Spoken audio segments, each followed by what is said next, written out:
서울중앙지방법원 제7호 법정 2024년 11월 15일 나는 증인석에 앉아 있었다. 내 앞에는 3명의 피고인이 앉아 있었다. 내가 40년을 키운 자식들, 큰아들 영수, 둘째 딸 영희, 그리고 막내 아들 영민. 재판장이 물었다. 피해자 김순자 씨, 피고인들에게 하실 말씀이 있습니까? 나는 천천히 고개를 들었다. 영수는 고개를 숙이고 있었다.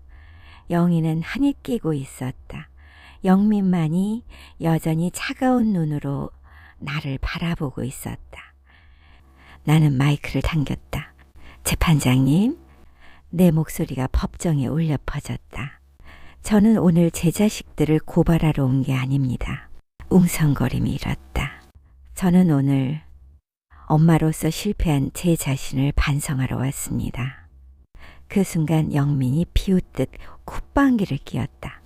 또 시작이네. 불쌍한 엄마 코스프레. 피고인, 조용히 하세요. 재판장이 경고했다. 하지만 영민은 멈추지 않았다. 재판장님, 저 여자는 제 친엄마도 아니에요.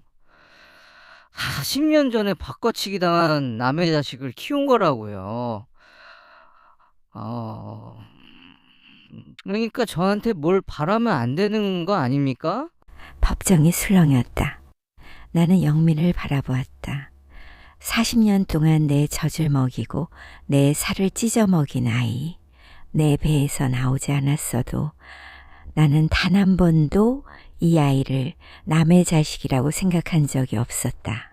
영민아, 내 목소리는 떨리지 않았다. 내 배에서 안 나왔어도 난 40년 동안 널 내 아들로 키웠어. 그래서요? 그게 뭐 대단한 건가요? 피가 안 섞여도 넌 내 아들이야. 웃기시네. 그럼 왜 절 고발하셨어요? 아들이면 감싸줘야 하는 거 아니에요? 나는 천천히 일어섰다. 널 고발한 게 아니야. 널 구하려고 한 거야. 뭐요? 네가 이대로 가면 영원히 인간이 못 돼. 그래서 멈추게 한 거야. 엄마가 할 수 있는 마지막 일이 그거였어. 영민의 표정이 처음으로 흔들렸다. 나는 계속했다. 이제부터 제가 왜 이 자리에 서게 됐는지 처음부터 말씀드리겠습니다. 이것은 78세 어머니가 치매인 척하며 자식들의 본색을 지켜보고 마침내 심판대에 세우기까지의 이야기다. 그리고 그 과정에서 내가 발견한 것은 자식들의 배신만이 아니었다. 40년간 숨겨져 있던 비밀들, 내 남편의 진짜 행방, 그리고 내 친아들이 누구인지 모든 것이 드러나는 데는 꼬박 1년이 걸렸다. 일장 팔순잔치의 비극. 나는 올해 78이 됐다. 사람들은 팔순이 가까워지면 뭔가 대단한 깨달음이 온다고 했다. 인생을 달관하게 되고 모든 것에 초연해진다고. 나도 그럴 줄 알았다. 78년을 살았으니 이제는 세상 어떤 일에도 흔들리지 않을 거라고. 하지만 그건 착각이었다. 인생에서 가장 큰 배신은 가장 믿었던 사람에게서 온다. 그리고 나는 그 배신을 팔순잔치 날 내 자식들에게서 받았다. 3월 15일. 내 생일. 둘째 딸 영희가 서울 외곽의 한정식집을 예약했다고 했다. 3남매가 오랜만에 한자리에 모인다고. 손자들도 온다고. 나는 며칠 전부터 설레는 마음을 감추지 못했다. 옷장에서 가장 좋은 한복을 꺼내 다림질하고 미장원에 가서 파마도 새로 했다. 바보 같았다. 그때 내가 얼마나 바보 같았는지. 한정식집에 도착했을 때 3남매는 이미 와 있었다. 큰아들 영수는 아내 명숙과 함께 구석 자리에 앉아 술을 마시고 있었다. 표정이 좋지 않았다. 2년 전 회사가 부도나고 나서 영수는 늘 저런 표정이었다. 무언가에 쫓기는 사람 같은. 불안하고 초조하고 날이 선. 둘째 영희는 입구에서 나를 맞았다. 활짝 웃으며 팔짱을 끼고 안으로 안내했다. 영희는 늘 그랬다. 누가 봐도 효녀. 어머니 병원 진료 동행하고 약 챙기고 명절 때마다 정성스러운 선물 보내고 동네 사람들이 영희네 어머니는 팔자 좋다고 부러워할 정도였다. 막내 영미는 30분 늦게 도착했다. IT 회사 대표라 바쁘다는 건 알지만 친어머니 팔순잔치에 30분 늦는 건 좀 아니지 않나 싶었다.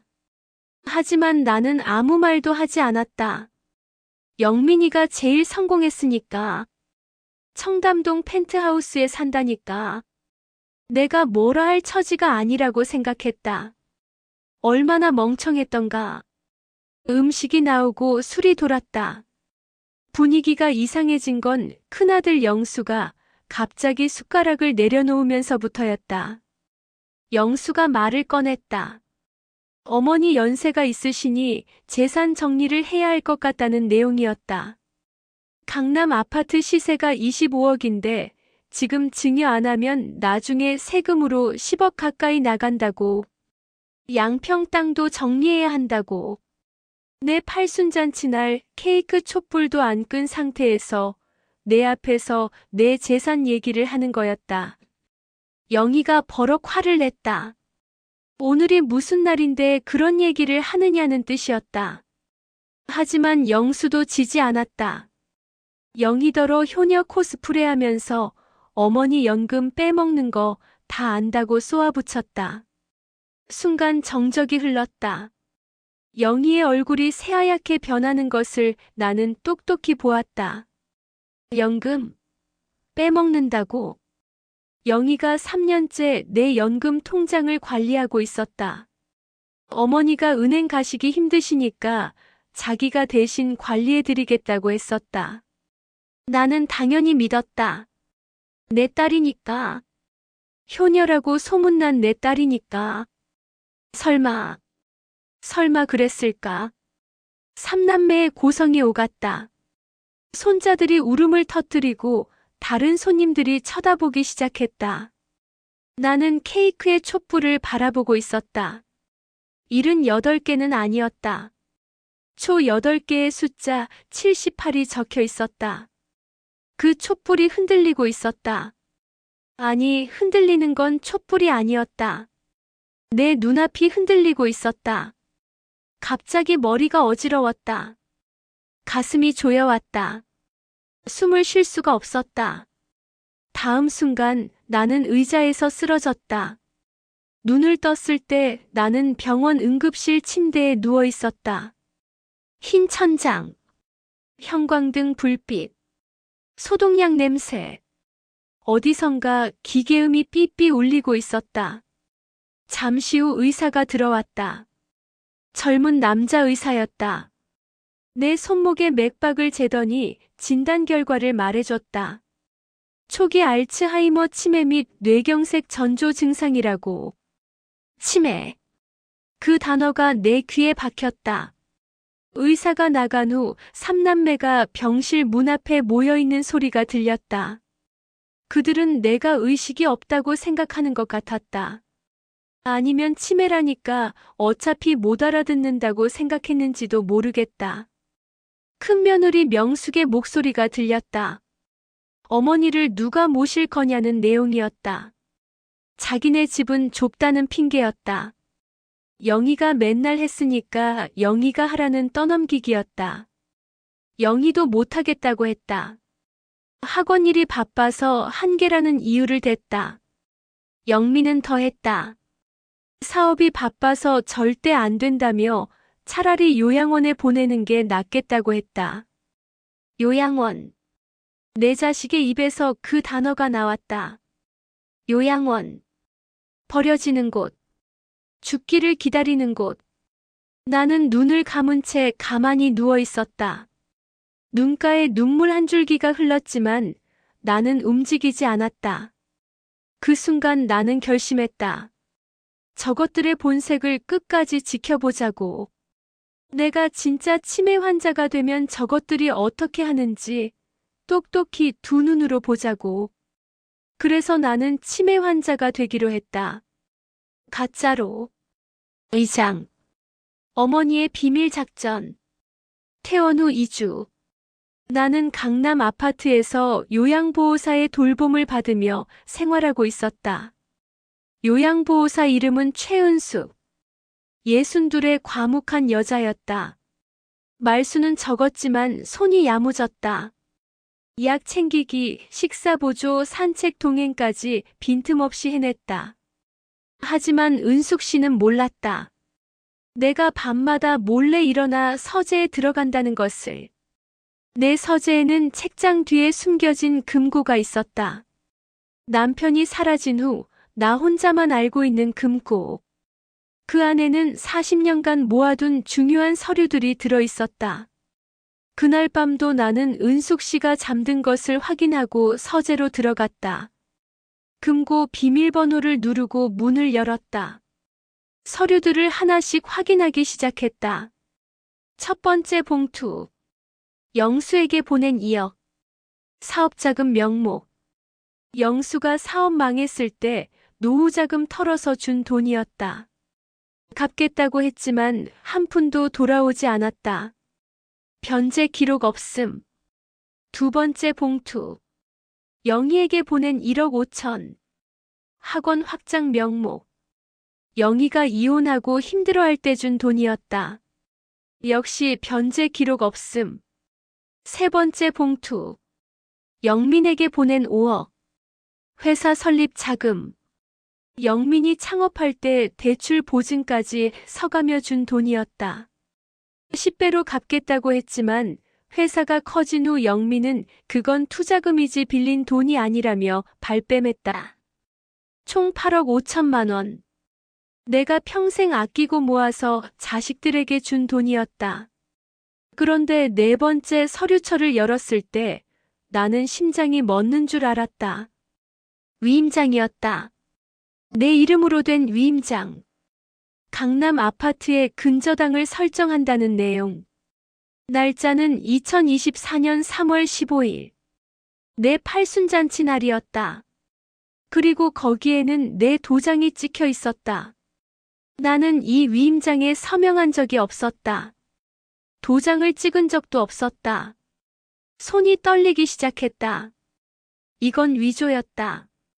누군가 내 인감 도장을 몰래 가져가서 이 서류를 만든 것이었다.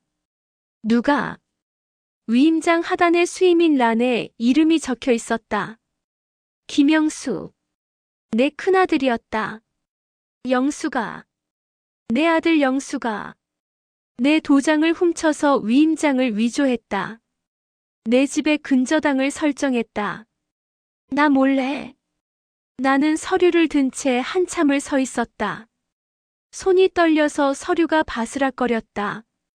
가슴 속에서 뜨거운 것이 치밀어 올랐다. 분노인지 슬픔인지 알 수 없었다. 그냥 뜨거웠다. 온몸이 불에 타는 것처럼 뜨거웠다. 40년 전이 떠올랐다. 영수가 태어났을 때, 분만실에서 그 작은 생명체를 처음 안았을 때, 주먹만 한 얼굴에 눈도 제대로 못 뜨는 아기였다. 나는 그 아이를 안고 울었다. 세상에서 가장 예쁜 아기라고 생각했다. 이 아이를 위해서라면 무엇이든 할 수 있다고 생각했다. 그래서 했다. 무엇이든.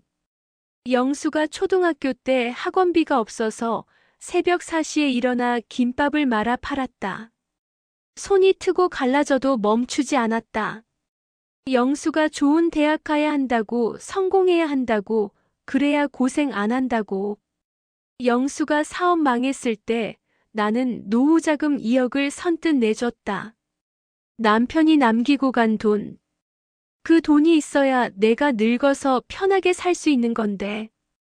그래도 줬다. 아들이니까. 내 아들이 힘든데 어떻게 모른 척해. 그런데 그 아들이 내 도장을 훔쳤다. 내 집에 근저당을 설정했다. 그 돈이 어디로 갔는지는 아직 모른다. 하지만 분명한 건 내 아들이 나를 배신했다는 것이었다. 그 순간 뒤에서 발소리가 들렸다. 은숙 씨였다. 나는 반사적으로 몸을 비틀며 쓰러지는 척했다. 서류는 재빨리 잠옷 안에 숨겼다. 은숙 씨가 달려왔다. 나는 흐릿한 목소리로 중얼거렸다. 여기가 어디냐고, 내가 왜 여기 있느냐고. 치매 환자처럼. 은숙 씨가 부축해서 방으로 데려갔다. 나는 멍하니 허공을 바라보는 척하며 그녀의 부축을 받았다. 그렇게 치매 연기가 시작됐다. 다음 날 아침 나는 침대에 누워 천장을 바라보며 생각했다. 영수만 그런 걸까? 영희는? 영민이는? 나는 알아야 했다. 내 자식들이 나를 얼마나 속였는지. 전부 다. 그러려면 도움이 필요했다. 혼자서는 안 됐다. 나에게는 40년 지기 친구가 있었다. 오복순. 1983년 부산의 허름한 산부인과에서 같은 날 아이를 낳은 인연으로 만난 친구. 우리는 그날 밤 손을 잡고 약속했다. 죽을 때까지 서로 돕자고. 무슨 일이 있어도. 그 약속은 40년이 지난 지금도 유효했다. 나는 은숙 씨가 장 보러 나간 사이 복순이에게 전화를 걸었다. 복순이는 내 이야기를 듣더니 한참을 말이 없었다. 그러다가 단호한 목소리로 대답했다. 알았다는 것이었다. 도와주겠다는 것이었다. 자기 아들 진혁이한테 부탁해서 치매 진단서를 정식으로 만들어주겠다고 했다. 그리고 자기 인맥을 총동원해서 증거를 수집하자고 했다. 복순이의 아들 진혁은 대학병원 신경과 전문의였다. 그리고 복순이 자신은 은퇴한 간호사 출신으로 의료소송 전문 시민단체에서 자원봉사를 하고 있었다. 법적 싸움에 대해서는 나보다 훨씬 많이 알고 있었다. 그렇게 나의 비밀 작전이 시작됐다. 작전명은 없었다. 그냥 내 자식들의 본색을 밝히는 것. 그게 전부였다. 나는 낮에는 치매 환자처럼 행동했다. 밥 먹고 나서 밥 먹었냐고 물었다. 영희가 오면 누구세요 하고 물었다. 가스 켜놓고 나가는 척도 했다. 연기였다. 전부 연기. 밤에는 달랐다. 은숙 씨가 잠든 후 나는 서재에 들어가 서류들을 정리했다. 복순이가 보내준 정보들을 분석했다. 영수의 도박 빚 내역, 영희의 계좌 이체 기록, 영민의 회사 재무제표. 알면 알수록 치가 떨렸다. 영수는 도박에 빠져 있었다. 불법 도박 사이트에서 2년 동안 20억을 날렸다. 그 빚을 갚으려고 내 집의 근저당을 설정한 것이었다. 15억. 내 평생의 보금자리를 담보로 잡은 것이었다. 영희는 3년 동안 내 연금을 횡령하고 있었다. 매달 380만 원. 총 1억 3천만 원이 넘는 돈이 영희의 계좌로 빠져나가 있었다. 어머니 생활비로 쓴다고 했지만 실제로는 전부 영희 학원 운영비로 들어갔다. 학원이 적자였던 것이다. 효녀는 가면이었다. 영민은 더했다. 영민이 회사를 창업할 때 나는 5억을 줬다.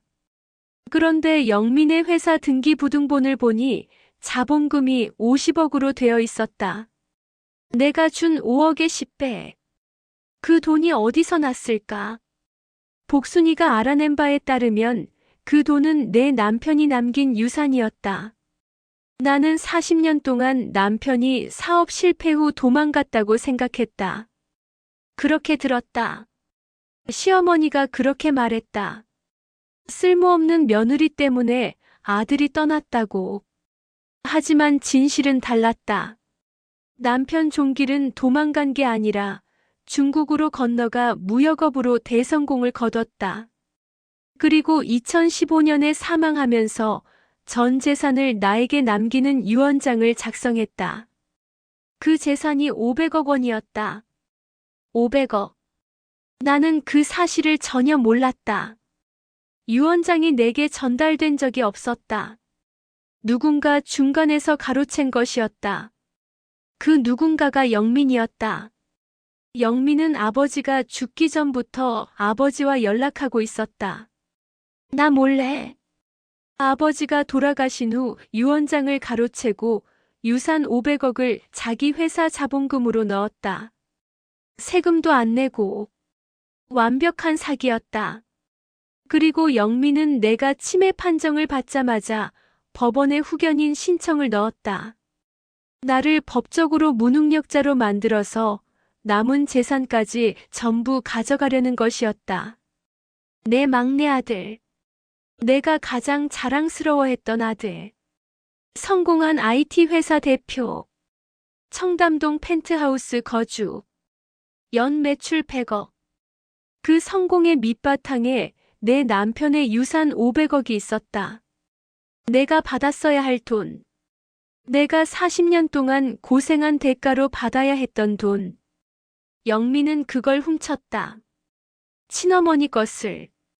아니, 그 순간 나는 깨달았다. 영민은 내 친아들이 아니었다. 40년 전의 비밀. 복순이가 털어놓은 진실. 그날 밤 같은 병실에서 아이를 낳은 우리. 복순이도 나도 아들을 낳았다. 그런데 복순이 남편이 아이 얼굴을 보더니 자기 핏줄이 아닌 것 같다며 의심했다. 의처증이 심한 남자였다. 복순이는 매 맞을 게 두려워 몰래 아이를 바꿨다. 자기 아이보다 얼굴이 더 닮은 아이로. 내가 키운 영민은 복순이의 친아들이었다. 그리고 복순이가 키운 진혁이. 대학병원 의사가 된 그 착한 청년이. 내 친아들이었다. 나는 40년 동안 남의 자식을 키운 것이었다. 그 사실을 알았을 때 나는 한참을 울었다. 분노 때문이 아니었다. 허탈함 때문이었다. 40년이라는 시간이 모래처럼 손가락 사이로 빠져나가는 느낌이었다. 하지만 울음을 멈추고 나서 나는 다시 생각했다. 피가 뭐 그리 중요한가? 영민이가 내 배에서 안 나왔어도 나는 40년 동안 그 아이를 키웠다. 젖을 먹이고 기저귀를 갈고 밤새 열나는 아이를 안고 울었다.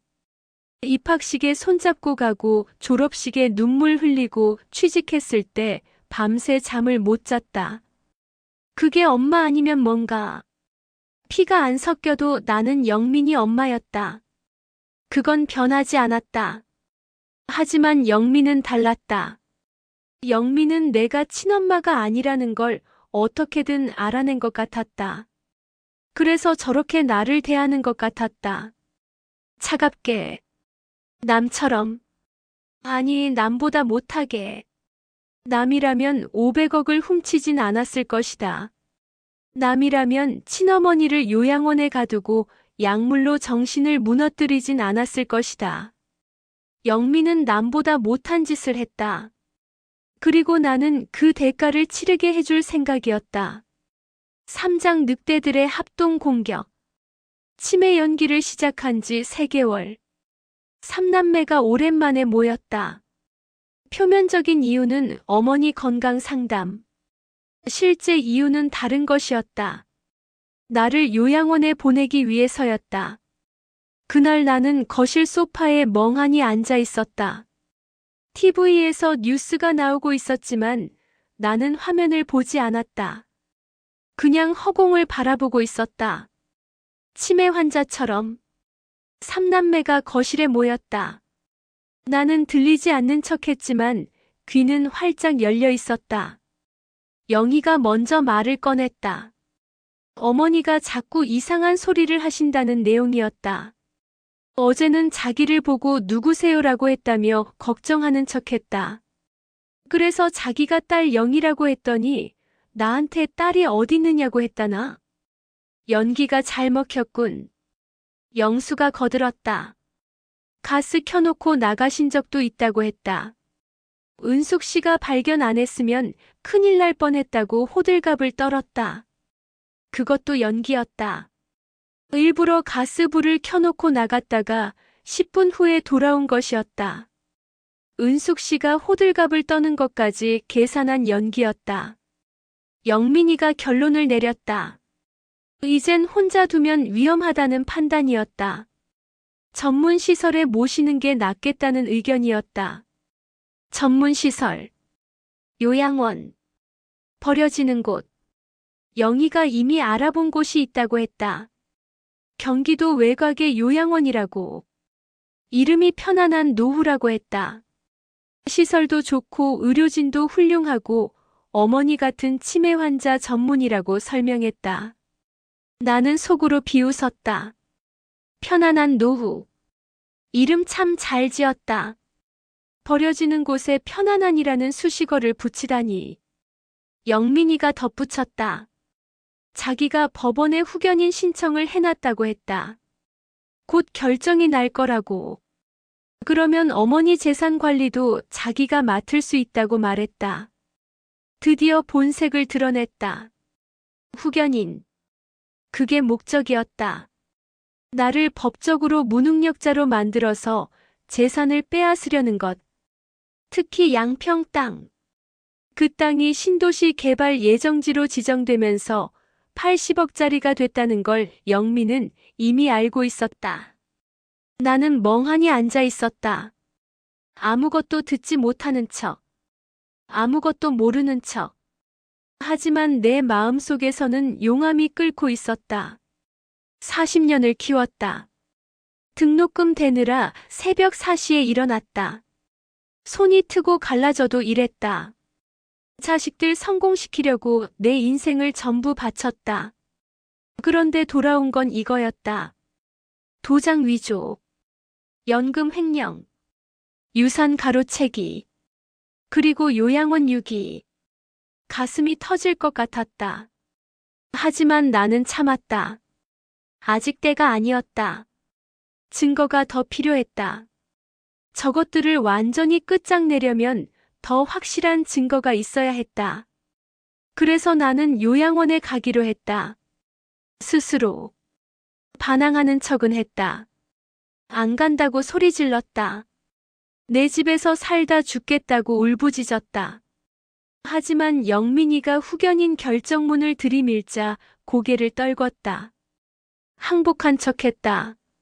일주일 후 나는 편안한 노후 요양원에 입소했다. 그리고 지옥을 보았다. 사장 요양원의 지옥.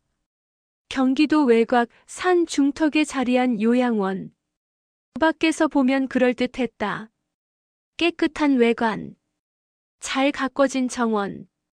현대적인 시설. 하지만 그건 껍데기에 불과했다. 안으로 들어서는 순간 나는 알았다. 이곳이 어떤 곳인지. 복도에는 소독약 냄새가 진동했다. 그 아래로 은은하게 다른 냄새가 섞여 있었다. 오줌 냄새. 인간이 방치될 때 나는 냄새. 간병인이 나를 병실로 안내했다. 4인실이었다. 좁은 방에 침대 4개가 빽빽이 들어서 있었다. 창문은 하나뿐이었고 그마저도 철창이 쳐져 있었다. 마치 감옥 같았다. 방 안에 다른 3명은 모두 누워 있었다. 아무도 움직이지 않았다. 눈을 뜨고 있는 사람도 있었지만 그 눈에는 아무런 빛이 없었다. 약에 취한 눈. 영혼이 빠져나간 눈. 나는 그날 밤 처음으로 진짜 두려움을 느꼈다. 이곳에서 나도 저렇게 될 수 있다. 약에 절어서 아무 생각도 못하는 인형이 될 수 있다. 치매 연기를 하다가 진짜 치매가 될 수도 있다. 다음 날 아침 간호사가 약을 가져왔다. 조그만 종이컵에 알약 3알. 뭐냐고 물었더니 건강보조제라고 했다. 하지만 나는 알았다. 저게 무슨 약인지. 진정제와 수면제였다. 환자들을 조용히 시키기 위한 약. 하루 종일 멍하게 만들어서 문제를 안 일으키게 하는 약. 나는 순순히 약을 받았다. 그리고 간호사가 돌아선 사이 손바닥에 숨겼다가 베개 밑에 넣었다. 그렇게 며칠을 버텼다. 약 먹는 척하면서 안 먹었다. 멍한 척하면서 정신을 차리고 있었다. 하지만 사흘째 되는 날 그들이 방법을 바꿨다. 간호사가 내 입을 벌리고 직접 약을 넣었다. 그리고 물을 먹이고 내가 삼키는지 확인했다. 목구멍까지 손가락을 넣어서 확인하는 것이었다. 뱉을 수가 없었다. 그날부터 내 의식이 흐려지기 시작했다. 낮과 밤의 구분이 사라졌다. 시간이 어떻게 흐르는지 알 수 없었다. 가끔 눈을 뜨면 천장이 보였다. 하얀 천장, 형광등. 그게 전부였다. 누가 밥을 먹여주는 것 같았다. 떠먹여주는 죽이 입안에 들어왔다 나갔다. 맛이 있는지 없는지도 몰랐다. 누가 기저귀를 갈아주는 것 같았다. 내 의지와 상관없이 몸이 처리되었다. 인간이 아닌 물건처럼. 얼마나 시간이 흘렀을까? 일주일인지 한 달인지 알 수 없었다. 의식이 점점 사라지고 있었다. 진짜로. 내가 누구인지도 가물가물해졌다. 내 이름이 뭐였더라? 김순자. 그게 내 이름이었나? 아이들 이름은 뭐였지? 영수, 영희, 영민. 그게 누구였더라? 무섭다. 이러다 진짜 치매가 되는 거 아닐까? 이러다 진짜 나라는 사람이 사라지는 거 아닐까? 어느 날 흐릿한 의식 속에서 누군가의 얼굴이 보였다. 복순이었다. 나 여기 있어. 복순아. 말이 안 나왔다. 입술만 달싹거렸다. 복순이가 내 손을 잡았다. 뜨거운 손. 살아있는 손. 복순이의 눈에 눈물이 고여 있었다. 걱정과 분노가 뒤섞인 표정이었다. 반드시 데리고 나가겠다는 결의가 느껴졌다. 그리고 다시 어둠이 찾아왔다. 오장 실버 심판단의 결성. 복순이는 약속을 지켰다. 내가 요양원에 들어간 후 연락이 끊기자 복순이는 불안함을 느꼈다고 했다. 아무리 치매라지만 전화도 안 되고 면회도 안 된다는 건 이상했다고. 복순이는 요양원 자원봉사자로 위장해 편안한 노후에 잠입했다. 그리고 그곳의 실체를 보았다. 노인들이 좁은 방에 4 내지 5명씩 갇혀 있었다. 대부분 약에 취해 멍하니 누워 있었다. 기저귀는 하루에 한 번만 갈았다. 욕창이 있는 환자도 방치되어 있었다. 식사는 죽 한 그릇이 전부였다. 반찬이라고는 김치 조각 몇 개. 노인 학대였다. 명백한. 복순이는 그곳에서 나와 비슷한 처지의 노인들을 발견했다. 자녀들에게 배신당하고 버려진 사람들. 하지만 아직 정신이 또렷한 사람들. 박말순. 75살. 전직 고등학교 국어교사. 아들이 사업자금이 필요하다며 집을 담보로 대출받았다가 갚지 못해 집에서 쫓겨났다. 남편은 이미 세상을 떠났고 갈 곳이 없어 요양원에 들어왔다. 하지만 정신은 멀쩡했다. 오히려 문서 분석이나 글쓰기에 있어서는 젊은 사람보다 나았다. 40년간 국어를 가르친 사람이었으니까. 이복동. 80살. 전직 검찰청 수사관. 손자가 사업을 한다며 5억을 빌려갔다가 사기를 쳤다. 그 충격으로 쓰러졌고 회복 후에는 요양원에 들어왔다. 자녀들은 손자를 두둔하며 아버지를 외면했다. 하지만 복동 씨는 40년 수사 경력으로 단련된 눈을 가지고 있었다. 증거 수집과 분석에 있어서는 타의 추종을 불허했다. 정금자. 72살. 전직 대기업 비서실장. 남편이 암으로 세상을 떠난 후 아들과 며느리 집에 들어갔다. 하지만 며느리의 학대가 시작됐다. 밥을 안 주고 방에 가두고 심지어 때리기까지 했다. 견디다 못해 도망쳐 나와 요양원에 왔다. 금자 씨는 30년간 대기업 회장을 보좌한 사람이었다. 인맥과 정보력에 있어서는 누구도 따라올 수 없었다. 한영길, 82살, 전직 경찰청 사이버 수사대장. 아내가 암으로 세상을 떠난 후 우울증이 왔다. 스스로 요양원에 들어왔는데 들어와서 보니 이곳이 지옥이었다. 하지만 나갈 수가 없었다. 자녀들이 면회조차 오지 않았기 때문이다. 영길 씨는 IT와 해킹에 있어서는 최고였다. 70대에 스마트폰을 마스터하고 80대에 해킹을 독학한 사람이었다. 복순이가 이들을 모아 제안했다. 순자를 구하는 것도 중요하지만 이참에 악질 자식들 전부 벌받게 하자는 것이었다. 말순 씨가 동의했다. 늙었지 멍청한 건 아니라며 각자 전문 분야를 살리자고 했다. 복동 씨가 힘을 보탰다. 증거만 있으면 검찰 후배들한테 직접 전달할 수 있다고 했다. 금자 씨도 합류했다.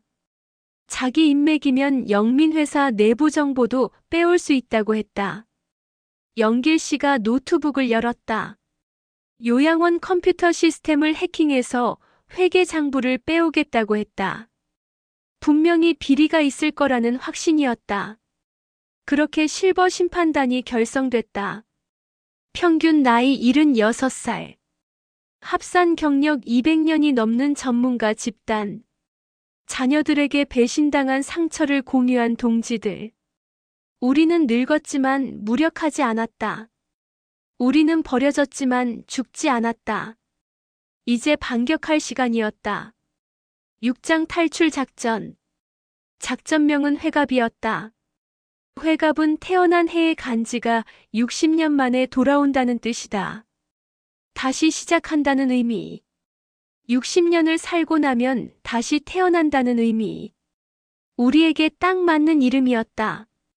문제는 내가 법적으로 영민의 후견 하에 있다는 점이었다. 요양원에서 무단 이탈하면 유괴죄로 몰릴 수 있었다. 그래서 작전은 더 정밀해야 했다. 복순이가 해결책을 찾아냈다. 내가 직접 후견인 해임 청구를 하면 된다는 것이었다. 본인 의사로. 하지만 지금 내 상태로는 불가능했다. 약에 취해 정신이 오락가락하는 상태였으니까. 먼저 약물 투여를 중단시켜야 했다. 금자 씨가 요양원 간호사 중 한 명을 포섭했다.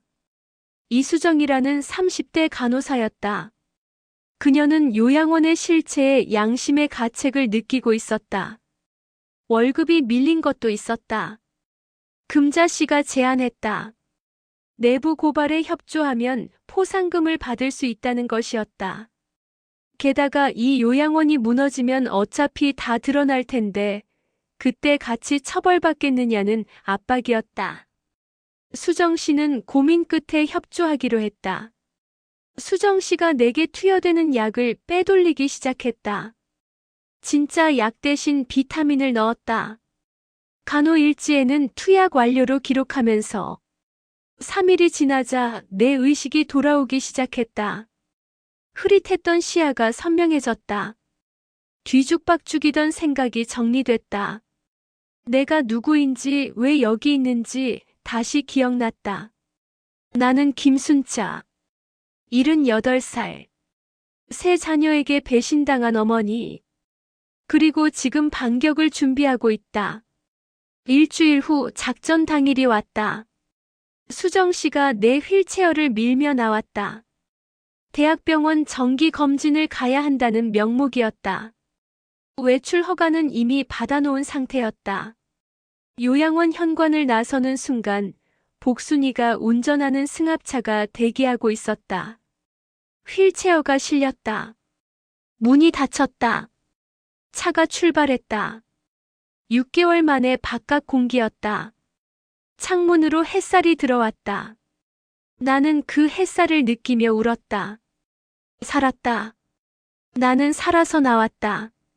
칠장 어머니의 각성, 서울 외곽의 은신처, 복동시의 별장이었다. 산속에 숨겨진 작은 집. 여기서 나는 2주간 회복 기간을 가졌다. 약물 투여가 중단되자 내 몸과 정신이 천천히 돌아왔다. 처음엔 손가락 하나 움직이기 힘들었다. 걷는 것도 불가능했다. 하지만 하루하루 나아졌다. 복순이가 매일 내 곁을 지켰다. 미음을 끓여주고 손발을 주물러주고 밤새 내 잠을 살폈다.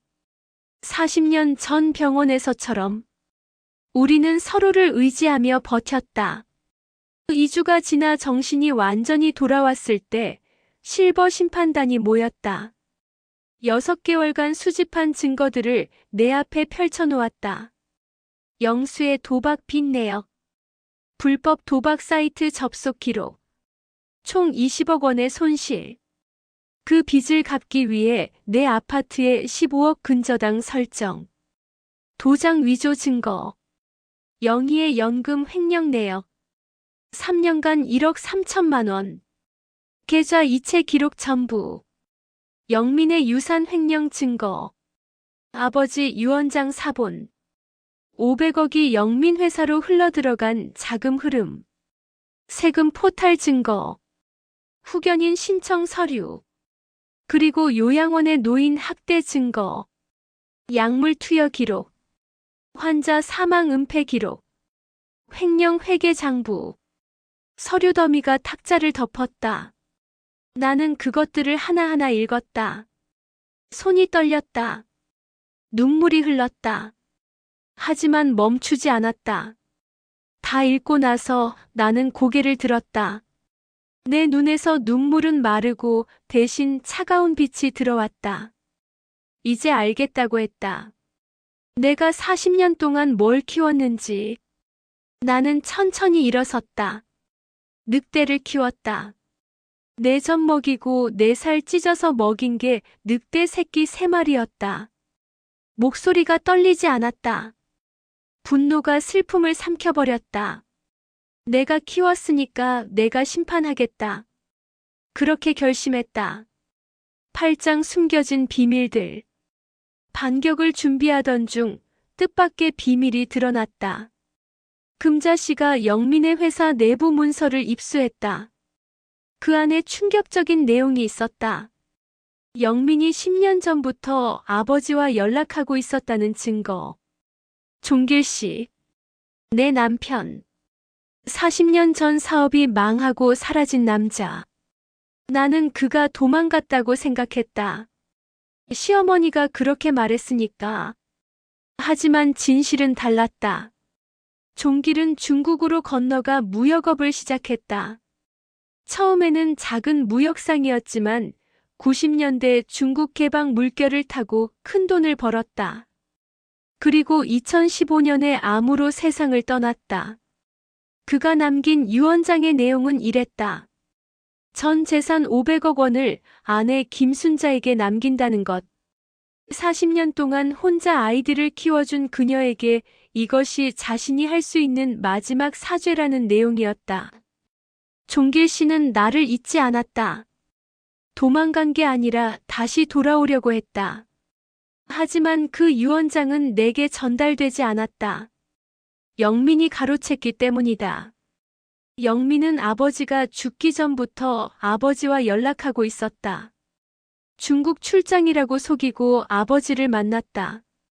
그리고 아버지가 돌아가신 후 유언장을 가로채고 500억을 자기 회사로 빼돌렸다. 나는 그 사실을 알고 한참을 울었다. 종길 씨가 나를 버린 게 아니었다. 돌아오려고 했다. 사죄하려고 했다. 500억이나 남기면서. 하지만 내 아들이 그걸 훔쳤다. 친아버지의 유언을. 친어머니의 것을. 아니, 영민은 내 친아들이 아니지. 그래서인가? 그래서 저렇게 할 수 있었던 건가? 하지만 그건 핑계에 불과하다는 걸 나는 알았다. 피가 안 섞여도 나는 영민을 40년 동안 내 아들로 키웠다. 젖을 먹이고 기저귀를 갈고 밤새 안아서 재웠다. 등록금 내주고 사업자금 빌려주고 결혼식까지 해줬다. 피가 뭐 그리 중요한가? 40년의 세월이 피 한 방울보다 못하단 말인가? 영민이 나를 친어머니로 느끼지 못한 건 영민의 문제였다.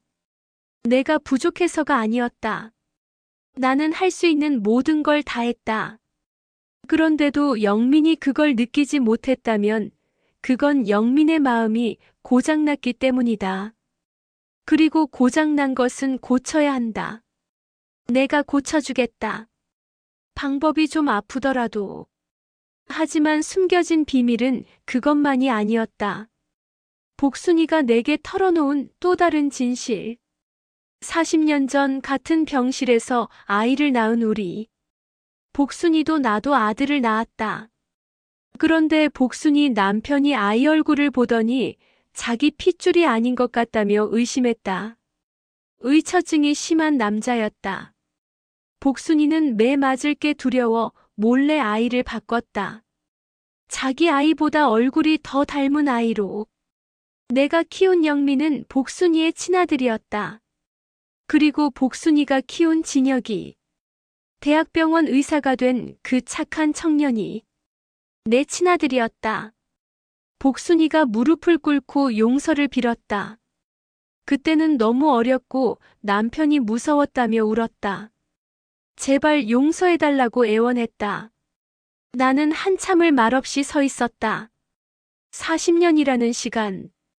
내가 낳은 아이를 다른 사람이 키웠다. 다른 사람이 낳은 아이를 내가 키웠다.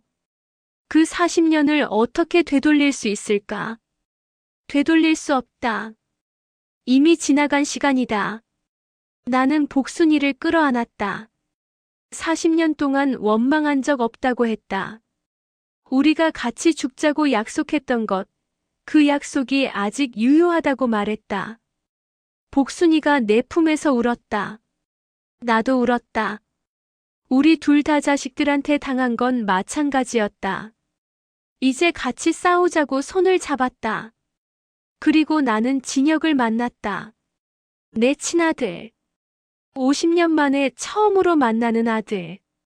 진혁은 내 앞에서 무릎을 꿇었다. 자기도 몰랐다며 사과했다. 진심으로 죄송하다고 고개를 숙였다. 나는 진혁의 얼굴을 두 손으로 감쌌다. 그 얼굴에서 종길 씨의 모습이 보였다. 눈매가 닮았다. 이마도, 콧날도 아버지 닮았다고 말해줬다. 진혁의 눈에서 눈물이 흘렀다. 진혁은 이제 자기가 지켜드리겠다고 했다. 영민이 형이 뭘 하든 끝까지 내 편이 되겠다고 약속했다. 나도 울었다. 50년 만에 친아들을 찾았다.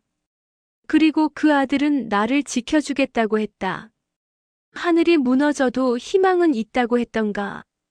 나는 그 말을 그때 처음으로 믿었다. 구장 함정 수사. 증거는 충분했다.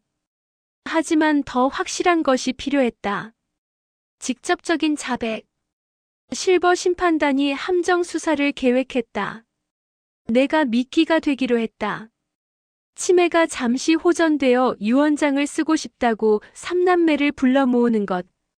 재산 앞에서 저들의 본색을 끌어내는 것. 복순이가 걱정했다. 위험하다는 것이었다. 자식들이 무슨 짓을 할지 모른다는 우려였다. 나는 고개를 저었다. 저것들이 내 자식이라고 했다. 내가 직접 물어봐야 한다고. 왜 그랬는지. 그래서 작전을 실행했다. 서울 한남동의 고급 한정식집. 내가 삼남매를 불렀다. 유언장을 쓰겠다고. 재산을 정리하겠다고. 예상대로 삼남매가 모두 달려왔다. 나는 상석에 앉아 그들을 기다렸다. 실버 심판단은 옆방에서 모든 대화를 녹음하고 있었다. 4K 카메라로 영상도 찍고 있었다. 삼남매가 도착했다. 영수는 불안한 얼굴이었다. 도박 빚 때문에 쫓기는 사람 특유의 초조함이 있었다. 영희는 가면을 쓰고 있었다. 효녀의 가면. 어머니 괜찮으세요? 걱정했어요. 하며 내 손을 잡았다. 하지만 그 손이 차가웠다. 진심이 없는 손이었다. 영미는 무표정이었다. 차갑고 계산적인 눈.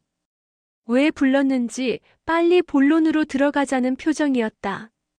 나는 천천히 말을 꺼냈다. 오늘 유언장을 쓰려고 불렀다고. 근데 조건이 있다고. 삼남매의 눈이 반짝였다. 유언장이라는 단어에, 재산이라는 냄새에. 나는 세 명을 차례로 바라보았다. 솔직하게 말해달라고 했다. 그동안 엄마한테 뭘 했는지. 정적. 아파트 근저당 설정한 것. 연금 빼돌린 것. 후견인 신청해서 가둔 것. 요양원에 돈 주고 약물로 가둔 것. 아버지 유산 500억 가로챈 것. 다 안다고 말했다. 영수의 얼굴이 새하얗게 변했다. 영희는 물컵을 떨어뜨렸다. 영민의 눈이 흔들렸다. 시간을 주겠다고 했다. 지금 솔직하게 말하면 용서할 수도 있다고.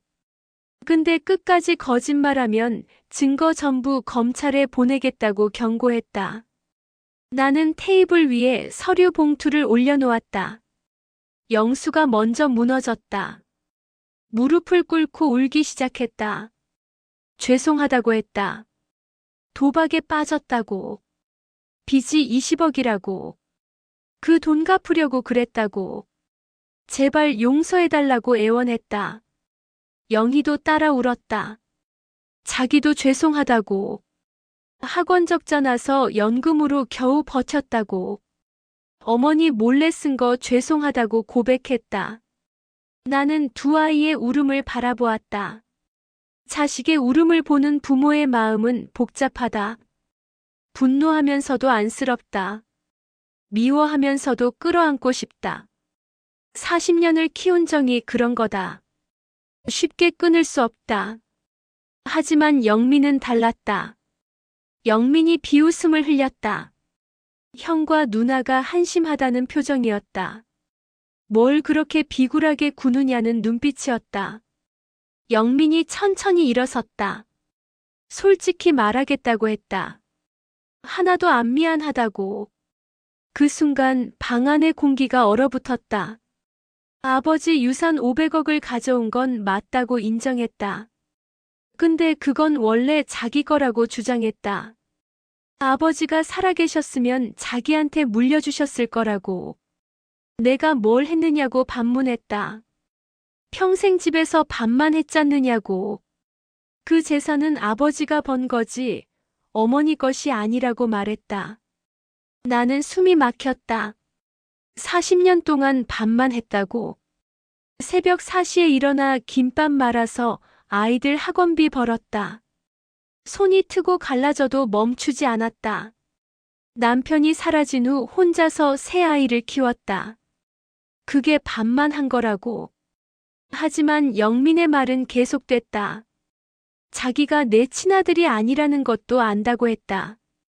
복순 아줌마 아들이라는 것을. 병원 기록을 다 뒤져봤다고. 내 뱃속에서 안 나왔으면 내 아들이 아니라고 선언했다. 그러니까 자기한테 뭘 바라지 말라고.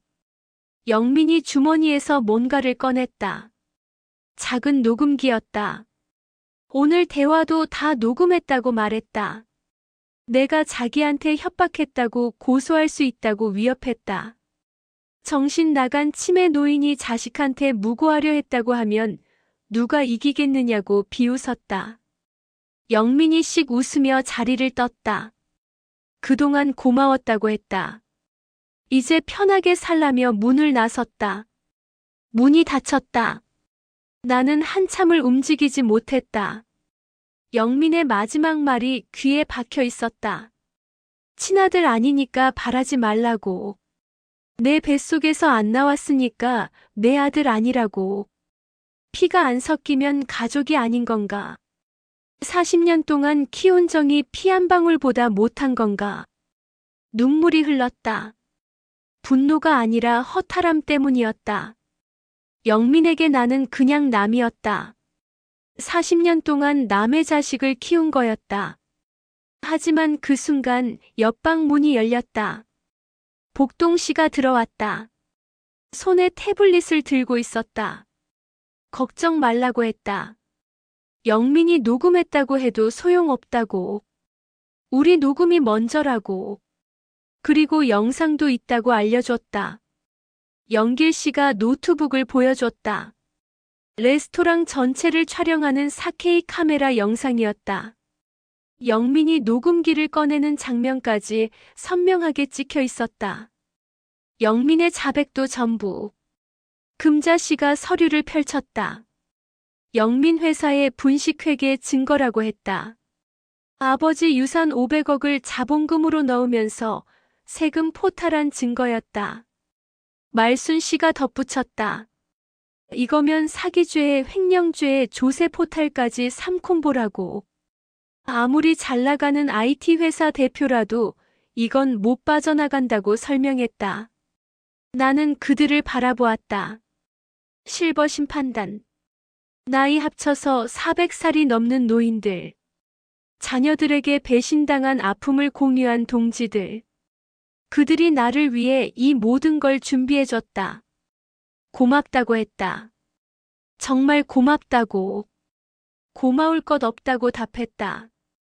모두 같은 처지라며 저것들한테 한번 제대로 보여주자고 결의를 다졌다. 나는 눈물을 닦았다. 이제 마지막 단계만 남았다. 법정으로 가는 것. 십장 어머니의 심판. 모든 증거가 검찰에 제출됐다. 영수는 사문서 위조 및 사기죄. 영희는 횡령 및 배임죄. 영민은 사기, 횡령, 조세 포탈 유기죄. 요양원 원장 황건태는 노인학대 및 불법 감금죄. 재판이 시작됐다. 서울중앙지방법원 제7호 법정. 나는 증인석에 앉았다. 내 앞에는 피고인석에 앉은 3남매가 있었다. 영수는 고개를 푹 숙이고 있었다. 3개월 전에 비해 10년은 늙어 보였다. 도박 빚에 쫓기던 그 초조함은 사라지고 대신 체념이 자리 잡고 있었다. 영희는 흐느끼고 있었다. 효녀의 가면은 벗겨지고 맨 얼굴이 드러났다. 화장기 없는 얼굴에 눈물 자국이 얼룩져 있었다. 영민은 달랐다. 여전히 반항적인 눈빛이었다. 무죄를 주장하고 있었다. 변호사와 뭔가 속삭이며 자신감 있는 표정을 짓고 있었다. 재판장이 내게 물었다. 피고인들에게 하실 말씀이 있느냐고. 나는 천천히 마이크를 당겼다. 오늘 자식들을 고발하러 온 게 아니라고 말했다. 법정이 조용해졌다. 엄마로서 실패한 자신을 반성하러 왔다고 말했다. 웅성거림이 일었다. 평생 자식들을 위해서만 살았다고 했다. 밥 해주고 빨래 해주고 학원 보내주고 등록금 내주고. 근데 정작 자식들과 대화를 안 했다고 고백했다. 영수가 고개를 들었다. 나와 눈이 마주쳤다. 영수가 도박에 빠진 것도 몰랐다고 했다. 사업 망하고 얼마나 힘들었는지 어디 가서 털어놓지도 못하고 혼자 끙끙 앓았을 그 마음을 몰랐다고. 영수의 눈에서 눈물이 흘렀다. 영희가 이혼하고 그렇게 힘들었던 것도 몰랐다고 했다. 학원 적자 나서 밤잠 못 자고 걱정했을 그 마음 엄마한테 말도 못하고. 혼자 버텼을 때 얼마나 외로웠는지 몰랐다고. 영희의 흐느낌이 커졌다. 나는 영민을 바라보았다. 영민의 표정이 굳어졌다. 영민에게 말했다. 내 배에서 안 나왔어도 40년 동안 내 아들로 키웠다고. 젖 먹이고 기저귀 갈고 밤새 안아서 재웠다고. 아플 때 밤새 안고 울었고 웃을 때 세상 다 가진 것 같았다고. 영민의 눈이 흔들렸다. 피가 안 섞여도 넌 내 아들이라고 했다. 그건 변하지 않는다고. 근데 그걸 못 느끼게 해서 미안하다고 했다. 친아들이 아닌 걸 알고 얼마나 외로웠는지 나한테 말도 못하고 혼자 알았을 그 마음을 헤아리지 못해서 미안하다고. 영민의 입술이 떨렸다. 내가 더 물어보고 더 안아주고 더 얘기 나눴어야 했다고. 돈만 주면 되는 줄 알았다고. 밥만 해주면 되는 줄 알았다고. 그게 내 잘못이라고 인정했다. 나는 숨을 고르고 계속했다. 근데 그렇다고 너희가 한 짓이 정당화되는 건 아니라고 말했다. 도장 위조해서 집에 근저당 잡은 것, 연금 빼돌린 것, 유산 가로챈 것, 요양원에 가둬서 약 먹인 것. 그건 범죄라고. 아무리 내 자식이어도 범죄는 범죄라고. 나는 자리에서 일어섰다. 오늘 여기서 두 가지를 하려 한다고 선언했다. 첫째, 엄마로서 사과하는 것. 너희 마음을 몰라줘서 미안하다고. 둘째, 어른으로서 가르치는 것. 잘못하면 벌을 받는다는 걸. 나는 삼남매를 차례로 바라보았다. 너희를 벌하는 게 아니라 구하는 거라고 했다. 이대로 가면 영원히 인간이 못 된다고. 지금 멈춰야 한다고. 그래야 다시 시작할 수 있다고. 내 목소리는 떨리지 않았다. 이게 엄마가 해줄 수 있는 마지막 일이라고 말을 맺었다. 재판 결과가 나왔다. 영수. 징역 2년, 집행유예 3년. 초범이고 자수했으며 깊이 반성하고 있다는 점이 참작됐다. 영희. 징역 1년, 집행유예 2년. 피해자와 합의했고 전액 변제했다는 점이 참작됐다. 영민. 징역 5년 실형. 상습 사기 및 횡령, 노인 유기, 조세 포탈. 반성의 기미가 없다는 점이 가중 처벌 사유가 됐다. 요양원 원장 황건태. 징역 7년 실형. 상습 노인 학대 및 불법 감금. 판결이 내려진 후 나는 재판장에게 요청했다. 영민의 형량을 줄여달라고. 내가 용서한다고. 법정이 웅성거렸다. 진혁이 내 옆에서 물었다. 왜 그러시느냐고. 영민이 형이 어머니한테 한 짓을 생각하면 이해가 안 된다는 표정이었다. 나는 진혁을 바라보았다. 복수해봤자 내 자식이라고 했다.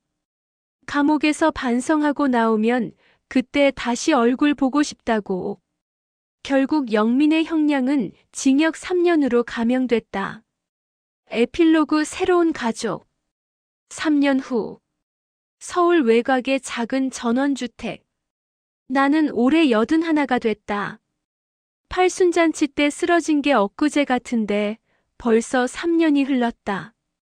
지금 나는 새로운 가족과 함께 살고 있다. 친아들 진혁이네 가족. 며느리와 손자 둘. 그리고 실버 심판단 동지들. 복순이는 매일 아침 내 방으로 찾아온다. 우리는 화투를 치면서 하루를 시작한다. 말순 씨는 매주 책을 읽어준다. 복동 씨는 정원 일을 도와준다. 금자 씨는 맛있는 음식을 해준다. 영길 씨는 나한테 스마트폰 쓰는 법을 가르쳐준다. 피 한 방울 안 섞인 사람들. 하지만 지금 내 곁에는 이들이 있다. 이들이 내 가족이다. 큰아들 영수는 집행유예 기간 동안 도박 치료를 받았다. 지금은 작은 식당을 차려서 열심히 일하고 있다. 가끔 찾아와서 울면서 사과한다. 나는 그 머리를 쓰다듬어준다. 둘째 딸 영희는 학원을 정리하고 다른 일을 시작했다. 자원봉사 단체에서 일하고 있다고 했다. 자기가 받은 것만큼 다른 사람들한테 돌려주고 싶다는 이유였다. 매달 찾아와서 밥 해준다. 막내 영미는 아직 교도소에 있다. 3년 형을 받았으니까 곧 나올 때가 됐다. 오늘 아침 편지가 왔다. 영민의 편지. 교도소에서 3년을 보내면서 많은 생각을 했다고 적혀 있었다. 왜 그랬을까? 왜 어머니를 그렇게 대했을까 하고 어릴 때부터 알았다고 했다. 자기가 형, 누나랑 다르다는 걸. 형이랑 누나는 어머니 닮은 데가 있는데 자기는 하나도 안 닮았다고. 그래서 혹시 입양인가 싶어서 병원 기록을 뒤졌고 그때 알았다고. 어머니 배에서 안 나왔다는 걸. 그때부터 나를 남으로 여겼다고 고백했다. 아니, 남보다 못하게. 왜냐면 나는 진실을 말해주지 않았으니까. 40년 동안 속였다고 생각했으니까. 근데 교도소에서 생각해보니 그게 아니더라고 적혀 있었다. 내가 속인 게 아니라 그냥 몰랐던 거라고. 복순 아줌마가 바꿔치기 한 걸 나도 몰랐던 거라고. 그리고 설령 알았어도 나는 영민을 버리지 않았을 거라고 적었다. 왜냐면 나는 그런 분이니까. 피가 뭐가 중요하냐고 말할 뿐이니까. 자기는 그걸 40년 동안 몰랐다고 했다. 아니, 알면서도 외면했다고. 나를 밀어내는 게 더 편했다고. 근데 이제 안다고 적혀 있었다. 피가 안 섞여도 나는 영민의 엄마라고.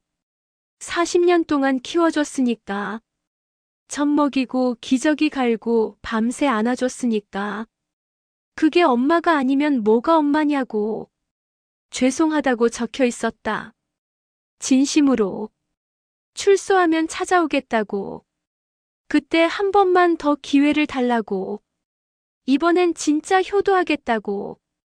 나는 편지를 읽으며 울었다. 40년 만에 처음 듣는 말이었다. 어머니 죄송합니다. 효도할게요. 그 말을 듣기 위해 40년을 기다렸다. 오후가 됐다. 복순이가 화투패를 섞으며 물었다. 영민이 편지 왔다면서 뭐라고 하느냐고. 나는 웃었다. 효도한다고 했다고. 복순이가 놀라워했다. 그 쇳덩어리 같던 애가 그런 말을 했느냐며 의아해했다. 사람은 변한다고 대답했다. 3년이면 산도 변한다는데. 복순이가 피식 웃었다. 그렇긴 하다며. 우리도 변했지 않느냐고. 그랬다. 3년 전에 나는 자식들에게 배신당한 불쌍한 노인이었다. 지금의 나는 새로운 가족을 얻은 행복한 노인이다. 가족은 피로만 맺어지는 게 아니다. 배신과 용서, 눈물과 화해를 거쳐 결국 선택으로 맺어지는 것이다. 78세의 나는 알았다. 내 진짜 가족이 누구인지. 그리고 81세의 나는 알았다. 용서는 상대를 위한 것이 아니라 나 자신을 위한 것이라는 걸. 이제 나는 자유다. 분노에서도 원망에서도 후회에서도 남은 시간이 얼마가 됐든 나는 행복하게 살 것이다. 내가 선택한 가족과 함께. 저녁 노을이 창문으로 들어온다. 복순이가 화투패를 내려놓으며 물었다. 내일 영민이 출소하는 거 알고 있느냐고. 안다고 대답했다. 데리러 갈 거냐고 물었다. 나는 창밖을 바라보았다. 붉게 물든 하늘. 구름 사이로 햇살이 비치고 있었다. 간다고 대답했다. 데리러 갈 거라고.